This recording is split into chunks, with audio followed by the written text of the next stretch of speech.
Memocast.com is the website where you can watch foreign movies. It's kind of Netflix for foreign movies, specializing right now in Eastern Europe languages.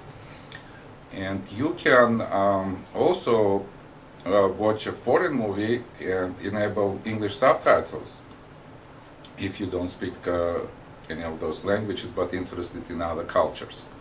A couple of cool features on Memocast. We have a request movie feature where customer, for example, is looking for some specific movie and couldn't find. He can actually post a request. We have a wall, where we can request a movie, and we have a specific special team dedicated to the requested movies. So during next week or two, they will find the movie authority, the copyright holder, and will negotiate and will post for you, and they will send an email notification that movie is posted. The biggest part of Memocast right now is we are working on the social aspect of the Memocast. Memocast believes there is a social network niche for people who love movies. They can talk about movies, they can share, they can recommend to each other. It's a specific community where people can, without any other parameters, sexual or ethnic or language, they can socialize based on just movie preferences. So we're creating a platform. It's in process right now where people can socialize specific with movie preferences. Cool features also, we stream movies right now on iPad. It's one of the rare websites, foreign websites or for foreign movie providing websites where you can watch on multiple platforms. Memocast movies you can watch on iPad without any application. We recognize actually the client when somebody clicks to watch movie from iPad, will recognize that the request comes from the iPad browser, and we show them different stream. As you know, iPad doesn't like Flash, and Memocast streams on Flash most of the movies, but for iPad clients we created different technology. We use technology named pull and play, meaning that it's not a stream, actual stream. The iPad client goes to our servers and pulls the movie and plays on the fly. We also support Google TV. It's a small cute box. Also there are some TVs comes with built-in Google TV features. It means you don't have to connect your laptop or any other device to your TV. Your TV has if it has Google TV, it has a Wi-Fi, so it enables the internet access, and they can go to the internet and watch Memocast. And we have completely different interface for Google TV users because it's remote, they kind of far away from the screen, so it's everything bigger and easier to navigate through movies. We don't have the social network part enabled for Google TV users, just for computer users. A couple of another interesting features we have on Memocast. How we attract customers. We have about 2,000 new titles are coming every month. Every month we have updated 2,000, and we also have a lot of interesting features helping people to navigate through thousands of movies and library based on comments, based on category, based on recommendations. We are helping people to make a choice and watch the movie and spend 2 hours in front of TV. Memocast technology on the back end are completely based on Microsoft products. The web server is IaaS. We have our database also. It's SQL. It's a Microsoft product. And the only third product we are using, it's a Flash servers from Adobe to stream movies to computer devices and Google TV. For iPad clients, there is no streaming any technology. Just we have to provide direct link to the source, to the video file, and the quick time player on iPad will pull and play for you on the fly. That's Apple technology we are using.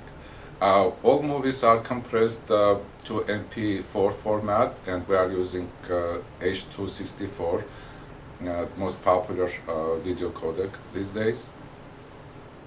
Our backend container contains about 20 computers, and we have about 40 terabyte space for our movies. The interesting statistic that space that type, that size, about 10 years ago, 2000, I was working for Apple. Companies were spending per terabyte about $15,000. So 40 terabytes, it will cost them over about about $500,000. These days, the cost goes, you can buy a hard drive with 3 terabyte in price for about $150, $200 right now these days. So dramatical drop the price wise for the storage. And very popular these days to store big files, big formats. It's a cloud, it's safe and cheaper. Memocast is not utilizing yet. We have in project to utilize the cloud technology. These days, very popular. Our updates on Memocast usually goes with the 3-month cycle. Every 3 months we have a idea, we brainstorm the idea, we work with designers.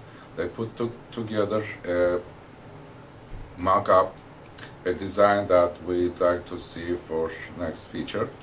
After that, engineers are cutting that design and they put functions on each picture, and we give for test that product for probably a week, about 10 days. So QA will work really hard to release the product, fixing bugs and usability, polishing usability, and it goes to the staging, meaning we have a complete copycat hardware-wise, software-wise, as a main production web servers, but in the smaller sizes. And our QA,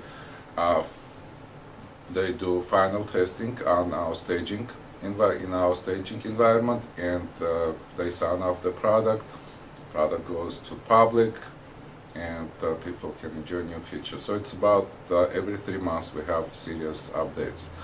Right now we are working on the polishing social platform. What we're trying to do is that people, if you are watching a movie, we are creating a kind of virtual movie theater, so you can see that the same movies has been watched, or some people are watching this time. So actually you can talk to them, you can exchange, if you want to exchange some information, some opinions, some comments, ask them questions, and eventually meet them up via messaging. And the interesting thing what we are working, you can evaluate comments on Memocast, and if you like somebody's comments, you can be a follower, like on Twitter. So if that person will make a comment next time to the movie, you will get a notification, and because you value that person, you will spend time on it. That will be enough for you to spend 2-3 hours and watch the movie. That's the social part right now we are working to polish. Drawbacks, where we are still what problems we couldn't solve yet.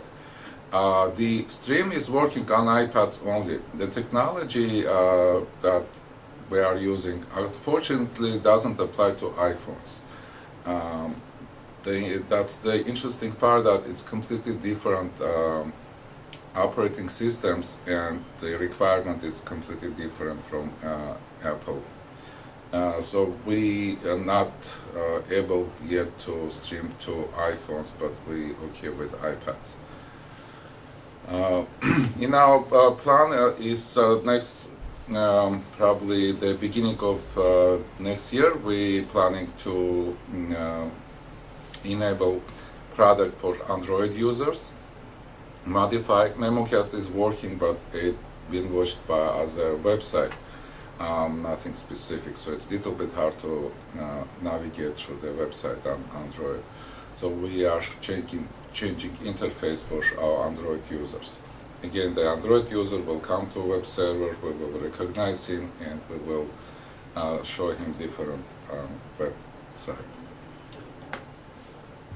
The main challenge I will mention security. An interesting thing what happened when we just started Memocast, people, friendly people actually, they like to share some login information.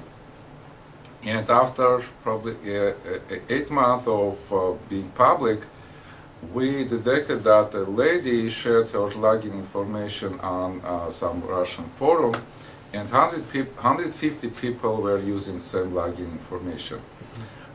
In the beginning, we were kind of okay, because we are considering that as a kind of promotional marketing tool, because people, if you know, used to in Los Angeles, I remember everybody knows that the payphone around that corner is free.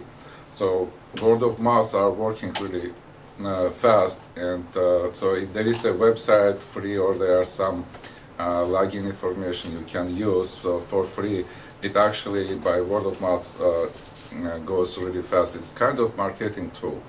So we were okay, but you have to protect your actually investment, and it's a subscription based. So we have to protect that, and we decided to stop that sharing, and we use technology where we can detect that same login being used from different computers. There are two ways you can do that. You can detect based on IP address or based on cookie. Problem with cookie means if somebody paid for Memocast and watching from a laptop from his house, and his wife from the same house, they won't see she won't see another movie, we will block them. So it wasn't acceptable, and we dropped the idea to block duplicate usage based on cookie technology.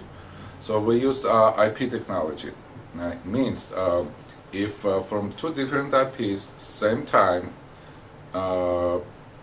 under the same login are coming to request to watch movie, we will block one of them. And there was a big challenge for QA that who should be blocked, the first or the second one. And our QA engineers did a really good job to figure out that we should block the second one. We should block first one, who first comes login, and we're going to block him. And even he's let's say owner of the account, he paid for, and somebody hacked his password and login, so he will be blocked. So he will know that he needs to change password or something, and he can do that because he can click on forgot password and email will come to him.